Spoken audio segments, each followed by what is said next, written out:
Hey guys, a lot of times you hear certain people knocking video games because of the violence. Like the level of violence is like you're exposing children to such horrors, of killing and cutting throats and, do anything you have to do to reach your objective.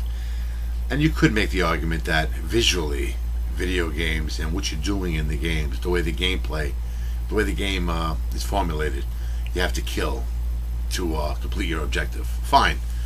But that's because today's technology allows it. I think we've always had this. Now, for example, in the olden days, chess, how long has chess been around? Very long time. But what's the objective, right? The objective is to get to the king, right? And what do you do to get to the king? You got to kill the pawns, take them out, right? You got to take out the knights, the rooks, even the queen, take her out. You corner the king into submission and you win, right? Checkmate. Game's over.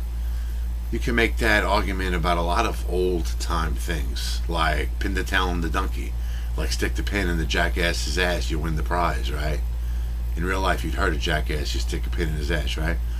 But how about a piñata? You bust open a fucking piñata, you beat it so fucking bad that its body breaks open and the candy comes out, A good example of what I'm trying to say about the technology is, like, I think it was the first Star Wars movie where you see them on the ship, the Millennium Falcon. They're playing some kind of game.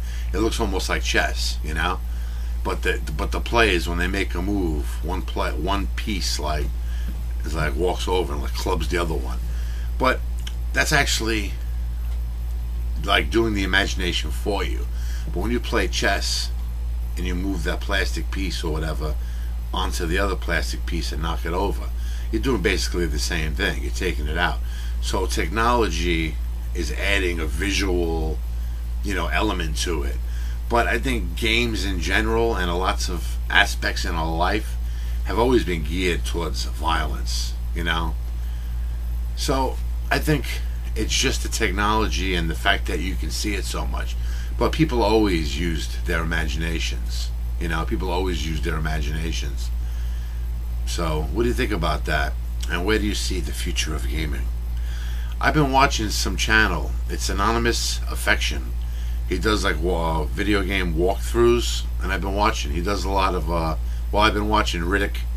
This one's called The Chronicles of Riddick, Assault on Dark Athena. It's the game that came out after Escape from Butcher Bay, I'm pretty sure. Anyway, check out his channel. He does walkthroughs the way I like them.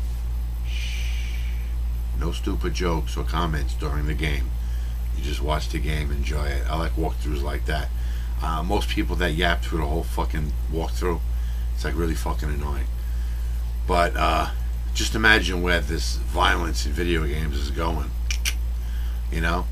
But again, just to make the point, the concept of violence, the thought, the imagination, your mind's violence has always been in games. It's the idea of beating your opponent. So I think people are just, I don't know, they're blaming technology maybe for being too amazing or some shit. But violence is it's part of our lives.